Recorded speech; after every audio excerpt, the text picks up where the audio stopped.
Hello and welcome to NewFilmmakers Los Angeles in partnership with Movie Maker magazine. My name is Danny DeLillo. We're here at the South Park Center. I'm delighted to be joined with Faye with her fantastic documentary, Alpha Kings. Let's take a look at the clip. Wow. This is just crazy. That's fucking great. You better put me in your fucking will, you stupid fuck. But I will if you stick around. Oh, I will. I'll stick around. I love taking your fucking money.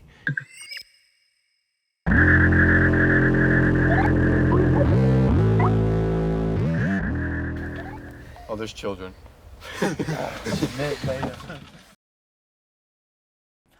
Faye, thank you so much for joining us. Thank you for being here and welcome to the New Filmmakers LA family. And thank you for your film as well. Oh my gosh, thank you so much for having us. We're so honored to be a part of it, Oh, really. thank you. No, honestly, but I love your film. I've got so many questions, but for those that haven't seen it, tell us the brief synopsis. Alpha Kings is about a group of young boys who live in a suburb of Houston, Texas, who do what's called financial domination online full-time as a way of gaining income and making a career for themselves. It's like a fascinating story. Like I was watching it and I couldn't quite believe it. It was quite amazing. How did you come about finding this particular group of subjects? And obviously, you know, here in Los Angeles, and this is obviously here in, in Texas, how did you come about bringing the subjects, and where did it happen for you where you wanted to turn this story into a documentary?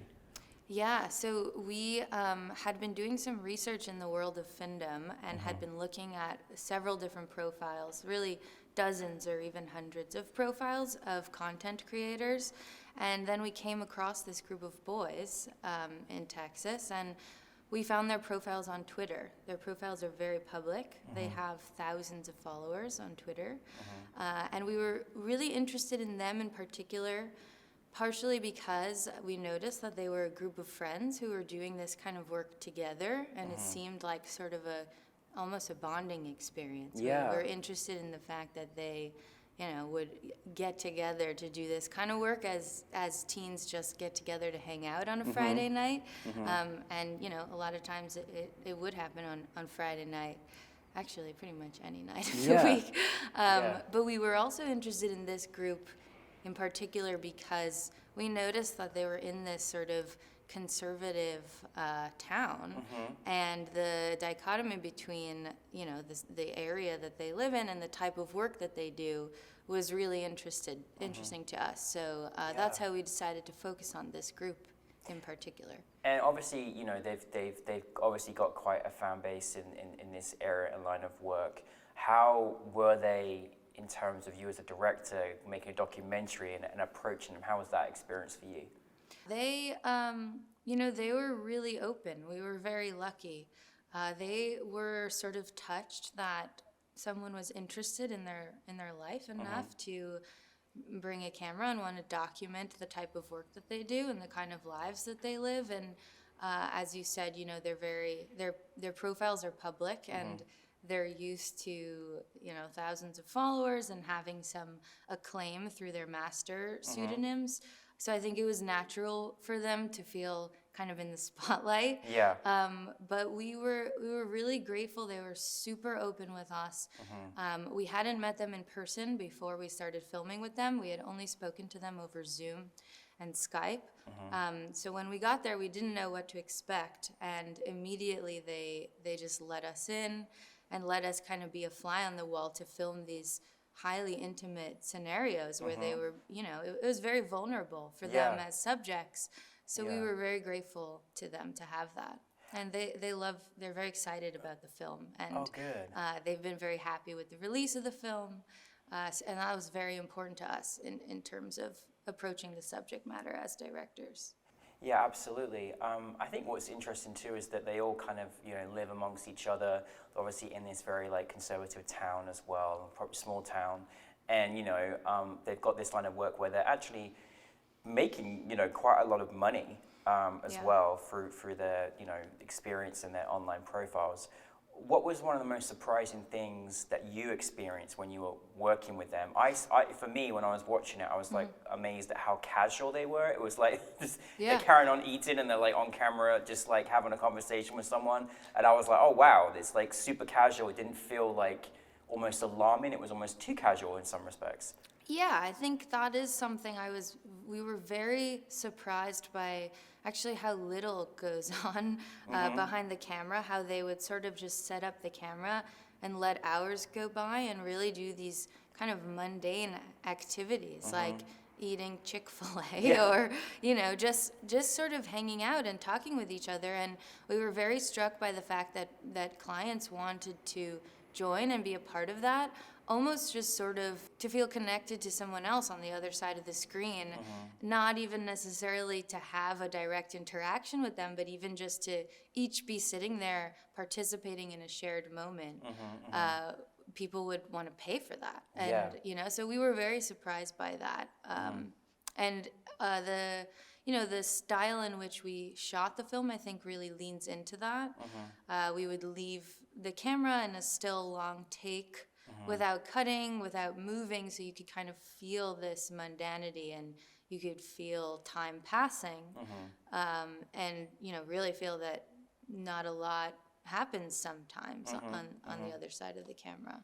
And like, obviously these are, young men and, just so much you're learning in your journey of life as you're growing up anyway. What did you kind of feel? Did you feel that they're very happy and confident doing this? Is there parts that you felt like, oh, this is maybe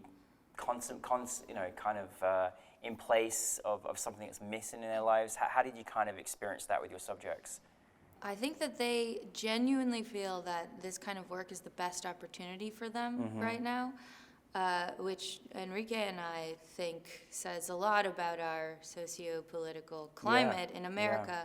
The fact that they would rather do this kind of work than, follow this traditional trajectory of the American dream where you take out dozens of thousands of dollars of loans to go to college and, kind of work your way up in a ladder, so to speak. They don't see that really as a viable path for them. And we were really struck by that. So, they're quite interested in this. They really think this is the best opportunity for them. So, and of course, if you're 18 or 19 years old and you're making a couple $100,000 in a short amount of time, that gives you a happiness and a confidence. But at the same time, I do think that they do have pause or hesitation sometimes about the work. They would talk about, occasionally feeling like, what am I doing? And then remind themselves of how much money they're making and feel great about it. That was a sort of psychological process they talked to us about a bit. But I think overall they feel confident that it's the right thing in terms of having opportunity, gaining financial stability, at this time in their lives. And they did think about, they were aware of the fact that they won't look this way forever, that they won't be young forever, that there might not be that much of an interest in them for this kind of work moving forward, but they were also okay with that, and they do have plans to do something else when that happens in the future. But, as young people, they're figuring it out. They don't know what they would want to do with their lives yet. And one of them actually says that in an interview in the film. He says, a lot of us don't know what we want to do with our lives. So this is a nice way of kind of gaining some financial stability and figuring that out in the meantime. I think you did make a really important point of just, it does feel a little bit, it's definitely kind of rough on young people today. Yes.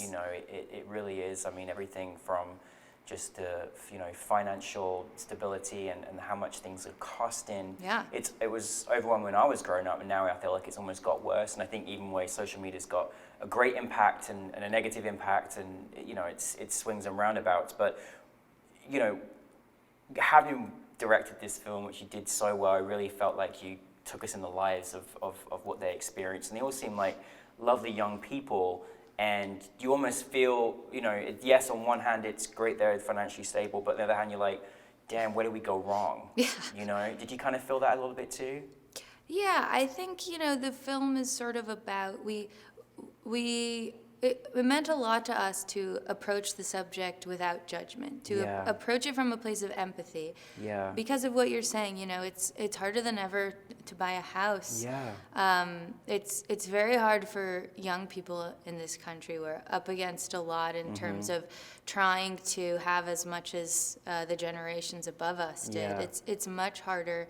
We're in, student debt outweighs credit card debt in this country. And so, and as young people ourselves, and for me, as having had to take out many loans to go to undergrad, that really affected the career decisions that I made Absolutely. for all of my 20s. Yeah. We really understand why young people turn to sort of odd forms of work Yeah. in order to make money and Yeah. in order to keep up with their peers or to get ahead and to Yeah. build a life for themselves. Yeah. So we really wanted to approach this topic from a empathetic and non-judgmental Yeah. angle, but at the same time, there are this type of work is very intense psychologically, and I think it was important for us to not align too intimately in terms of our relationship with the Yeah. subjects, to sort of appear distant yeah. enough, not too distant where it was cold and judgmental, Yeah. but not too close to their perspective, where we were completely condoning all of their actions. And I think Yeah. it's really supposed to be left up to the viewer to kind of more to pose questions Yeah. to the absolutely. viewer about maybe what this says about our time in American society right now. Yeah, and I felt, you did a really fantastic job in that balance, and I also thought they were, lovely young people. Yeah. And I thought it was, I guess one of the refreshing things is that they were doing it in the safety amongst each other. There was a tribe there where they were taking care of each other, which I think is better than doing something alone and isolated in a different experience. So, that was great. But you really did, shone a light, and definitely I think what the good news is you can't help but ask a lot of questions about it. Thank you for sharing this experience. What is next for you, Faye? What are you working on next? Well, actually, Enrique and I are in discussions about expanding Alpha Kings into a feature documentary film. Yeah. And we're pretty excited about that. So, because there's so much in this world that was left unexplored. And, we had conducted a lot of interviews with the clients, actually, and doing research for the film to hear more about their perspective and the psychology behind why they're paying for this type of work. And it was difficult to include all of that in only a 15-minute film. Yeah. So we are in talks right now to expand the project, which is very exciting. And then we're separately developing other work that will roll out in the next few years. So we're pretty Amazing. excited. Yeah. I'm really happy you're making a feature on this. I think it's something that needs to be put out there, needs to be talked about, and I'm very thankful for your subjects to have the courage enough. But obviously that's a lot down to you of how you made them feel and how the safety you put them in in this perspective as a director. So thank you for that. And just to finalize, as a filmmaker, everything you've experienced thus far, for all our filmmakers out there, what kind of advice do you go by as a filmmaker? What things that you go by that supports you in your journey artistically? I think I really tried to follow my instincts and it sounds very simple, but it's difficult to always do that when you're super aware of how something will be received or what will happen in the life of the film. And I think really for me at least, the most successful kind of work has been when I kind of can let that aside and not worry about what will happen with something and just follow my instinct in terms of an idea. Yeah. For me personally, at least. Thank you, Faye. Well, thank you for bringing your film to us. Really looking forward to seeing it at the festival and very excited for the feature as well. But thank you very much for being here. Thank you so much. We've had such a wonderful time so far at NewFilmmakers Los Angeles, and we're really grateful to be a part of the community. Thank you. Welcome to the family. Faye, everybody.